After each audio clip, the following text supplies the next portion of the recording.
Fala, povo, vamos dar continuidade às nossas aulas de escatologia e o tema de hoje é a revelação de Cristo. É a segunda fase da segunda vinda de Cristo, pessoalmente aqui na Terra. Bom, qual vai ser então a época da revelação? Bom, com certeza a época da revelação tem que ser antes do milênio. Por quê? Hoje nós não estamos no milênio, né, como dizem os amilenistas. Por quê? Porque durante o milênio, os 12 apóstolos vão reinar com Cristo. Mateus 19, 28 fala: E Jesus disse-lhes: Em verdade vos digo que vós, que me seguistes, quando na regeneração o Filho do Homem se assentar no trono da sua glória, também vos assentareis sobre 12 tronos para julgar as 12 tribos de Israel. Mateus 25, 31 fala: E quando o Filho do Homem vier em sua glória, e todos os santos anjos com ele, então se assentará no trono de sua glória. Isaías 1,26 fala: Eu te restituirei os teus juízes como foram dantes, e os teus conselheiros como antigamente. E então te chamarão cidade de justiça, cidade fiel. Bom, então essa revelação ela tem que acontecer antes do milênio, e hoje nós não estamos no milênio, né? Lembrando também, durante o milênio, né, os crentes reinarão com Cristo. 1 Coríntios, por isso que nós não estamos no milênio ainda. 1 Coríntios 6, 2 e 3 fala: Não sabeis vós que os santos hão de julgar o mundo? Ora, se o mundo deve ser julgado por vós, pois sois porventura indignos de julgar essas coisas mínimas? Não sabeis vós que havemos de julgar a anjos? Quanto mais as coisas pertencentes a essa vida? 2 Timóteo 2,12 fala: Se sofrermos, também com ele reinaremos. Se o negarmos, também ele nos negará. Apocalipse 5,10 fala: E para o nosso Deus os fizeste reis sacerdotes, e eles reinarão sobre a terra. Apocalipse 20, versículos 4 e 6. E vi tronos, e assentaram-se sobre eles, e foi-lhes dado o poder de julgar, e vi as almas daqueles que foram degolados pelo testemunho de Jesus e pela palavra de Deus, e que não adoraram a besta nem a sua imagem, e não receberam sinal em suas testas nem em suas mãos, e viveram e reinaram com Cristo durante 1000 anos. Bem-aventurado e santo aquele que tem parte na primeira ressurreição. Sobre esses não tem poder a segunda morte, mas serão sacerdotes de Deus e de Cristo e reinarão com ele 1000 anos. Outra característica de que nós não estamos no milênio, né, é que hoje a gente não tem as bênçãos mundiais prometidas para o milênio, né, porque Cristo recebeu legalmente, né, o seu reino, mas não inaugurou de fato ele. Lucas 19:12. Disse, pois, certo homem nobre partiu para uma terra remota a fim de tomar para si um reino e voltar depois. Outra coisa aqui, os pós-milenistas, né, eles dizem que Cristo virá após o milênio, né, quando o mundo, após um progressivo aperfeiçoamento, um firme aperfeiçoamento espiritual, estiver todo convertido. Bom, isso realmente com o tempo foi se vendo que estava errado. As características da Terra na revelação de Cristo são muito específicas. Essa revelação de Cristo, segunda parte da segunda vinda, quando Jesus vier à Terra, com seus santos e com seus anjos, a gente vê que, ao contrário do que dizem os pós-milenistas, né, o mundo será consumido e não convertido, né? E Jesus vai encontrar uma igreja apóstata, não uma igreja pura, né? Vai encontrar uma igreja apóstata num mundo corrompido. Vamos lá. Daniel 2, 34 a 44, só alguns versos. Estavas vendo isto quando uma pedra foi cortada, sem auxílio de mão, a qual feriu a estátua nos pés de ferro e de barro e os esmiuçou. Então foi juntamente esmiuçado o ferro, o barro, o bronze, a prata e o ouro, os quais se fizeram como pragana das eiras do estio, e o vento os levou, e não se achou lugar algum para eles. Mas a pedra que feriu a estátua se tornou grande monte e encheu toda a terra. Mas nos dias desses reis, o Deus do céu levantará um reino que não será jamais destruído. E esse reino não passará a outro povo, esmiuçará e consumirá todos os reinos, mas ele mesmo subsistirá para sempre. A igreja, né, que será encontrada. Lucas 17, 26 a 37, só alguns versículos. E como aconteceu nos dias de Noé, assim também será nos dias do Filho do Homem. Comiam, bebiam, casavam, davam-se em casamento, até o dia em que Noé entrou na arca e veio o dilúvio e os consumiu a todos. Como também da mesma maneira aconteceu nos dias de Ló. Comiam, bebiam, compravam, vendiam, plantavam, edificavam. Mas no dia em que Ló saiu de Sodoma, choveu do céu fogo e enxofre, e os consumiu a todos. Assim será no dia em que o Filho do Homem há de se manifestar. Digo-vos que naquela noite estarão 2 numa cama, um será tomado, outro será deixado. 2 estarão juntas, moendo, uma será tomada, outra será deixada. 2 estarão no campo, um será tomado, outro será deixado. Lucas 18, 8. Digo-vos que depressa lhes fará justiça. Quando, porém, vier o Filho do Homem, porventura achará fé na terra? 1 Timóteo 4, 1 a 3. Mas o Espírito expressamente diz que nos últimos tempos apostatarão alguns da fé, dando ouvido a espíritos enganadores e a doutrina de demônios, pela hipocrisia de homens que falam mentiras, tendo cauterizado a sua própria consciência, proibindo o casamento e ordenando a abstinência dos alimentos que Deus criou para os fiéis e para os que conhecem a verdade, a fim de usarem deles com ações de graças. 2 Timóteo 3,1. Sabe, porém, isso, que nos últimos dias sobrevirão tempos trabalhosos. 2 Pedro 3, versículos 3 e 4. Sabendo primeiro isto, que nos últimos dias virão escarnecedores, andando segundo as suas próprias concupiscências, dizendo: onde está a promessa da sua vinda? Porque desde os pais dormiam, todas as coisas permanecem como desde o princípio da criação. Outra característica aqui, que somente na segunda vinda, na vinda de Jesus, e não antes, nós vamos ter a conversão de Israel e das nações. Em Zacarias 12, versículo 10, até o 13, versículo 2, diz o seguinte: mas sobre a casa de Davi e sobre os habitantes de Jerusalém derramarei o espírito de graça e de súplicas, e olharão para mim a quem transpassaram, e pranteá-lo-ão sobre ele como quem pranteia pelo filho unigênito, e chorarão amargamente com ele, como se chora amargamente pelo primogênito. Naquele dia será grande o pranto em Jerusalém, como o pranto de Haddad e Rimon no vale do Megiddo. E a terra pranteará cada família à parte, a família da casa de Davi à parte, e suas mulheres à parte, e a família da casa de Natã à parte, e as suas mulheres à parte, e a família da casa de Levi à parte, e as suas mulheres à parte, a família de Simei à parte, e as suas mulheres à parte. Todas as famílias remanescentes, cada família à parte, suas mulheres à parte. Atos 15, 11 a 16, só alguns versículos. Começa do 13. E havendo eles calado, tomou Tiago a palavra, dizendo: homens e irmãos, ouvi-me. Simão relatou como primeiramente Deus visitou os gentios para tomar deles um povo para o seu nome. E com isso concordavam as palavras dos profetas, como está escrito: depois disso voltarei e reedificarei o tabernáculo de Davi que está caído. Levantá-lo-ei das suas ruínas e tornarei a edificá-lo. Em Atos 15, 17 e 18 fala: porque para que o restante dos homens busque ao Senhor e todos os gentios, sobre os quais o meu nome é invocado, diz o Senhor, que faz todas essas coisas. Conhecidas são a Deus desde o princípio do mundo todas as suas obras. Bom, outra característica aqui. As igrejas primitivas, antes do ano 325, elas eram iminentistas, ou seja, elas consideravam que tanto o arrebatamento era iminente, a tribulação era iminente, o acontecimento da grande tribulação, de forma que elas eram pré-tribulacionistas e pré-milenistas. Bom, a gente sabe disso através dos pais da igreja. Eusébio, na obra História Eclesiástica, no tomo 3, no capítulo 39, ele registra um depoimento de Papias, que viveu no ano 140 depois de Cristo, de que o apóstolo João ensinou que Jesus iria literalmente voltar fisicamente para instituir um reinado de 1000 anos.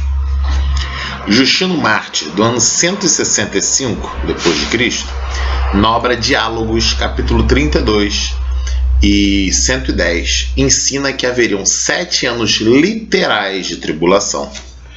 No capítulo 81, que haveria um reino literal de 1000 anos com Cristo.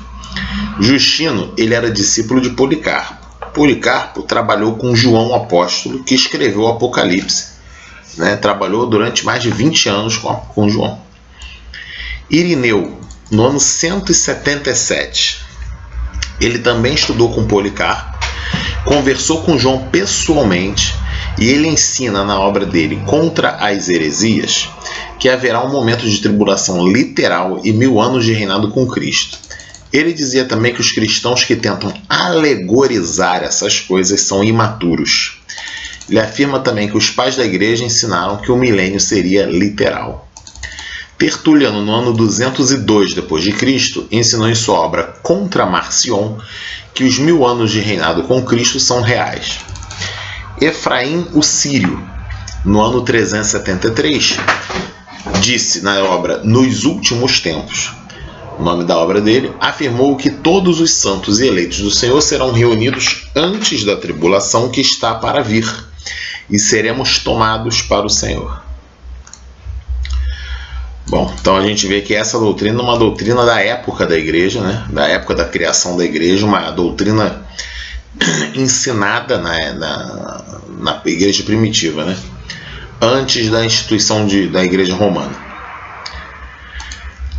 Outra característica aqui para a gente se pegar aqui. A ordem dos eventos de Apocalipse 9:11 até 20, versículo 6, exige que Cristo volte antes do milênio.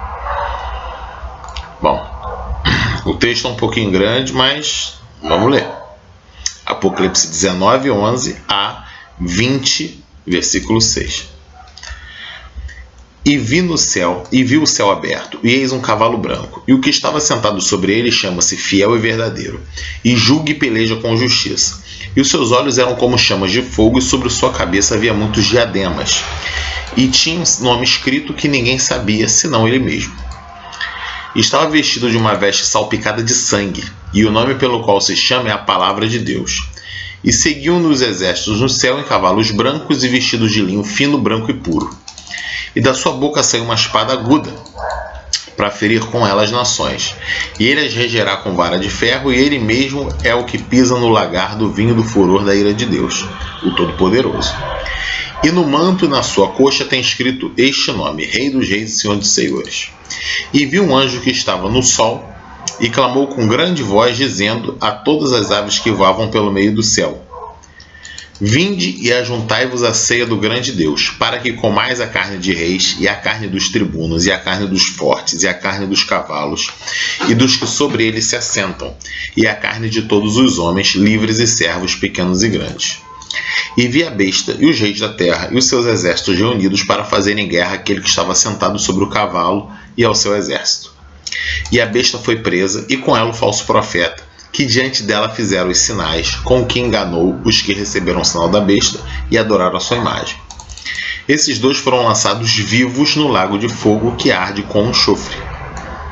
E os demais foram mortos com a espada que saía da boca do que estava sentado sobre o cavalo, e todas as aves se fartaram das suas carnes. E vi descer do céu um anjo que tinha a chave do abismo e com uma grande cadeia na sua mão. Ele prendeu o dragão, a antiga serpente, que é o diabo e Satanás, e amarrou-o por 1000 anos. E lançou-o no abismo, e ali o encerrou, e pôs selo sobre ele, para que não mais engane as nações, até que os 1000 anos se acabem. E depois importa que seja solto por um pouco de tempo. E vi tronos, e assentaram-se sobre eles, e foi-lhes dado o poder de julgar. E vi as almas daqueles que foram degolados pelo testemunho de Jesus e pela palavra de Deus, e que não adoraram a besta nem a sua imagem, e não receberam o sinal das suas testas, não receberam o sinal em suas testas nem em suas mãos, e viveram e reinaram com Cristo durante 1000 anos.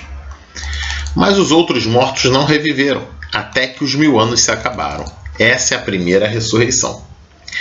Bem-aventurado e santo aquele que tem parte na primeira ressurreição. Sobre estes não tem poder a segunda morte, mas serão sacerdotes de Deus e de Cristo e reinarão com ele 1000 anos. Bom, isso aí, até agora a gente só falou realmente, dessa característica, né, de que tem que acontecer um milênio ainda no futuro, né, após a grande tribulação, e ele terá toda uma série de características espirituais próprias. Agora vamos lá.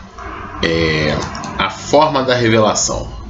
Vai haver uma forma específica, né, para a revelação de Cristo.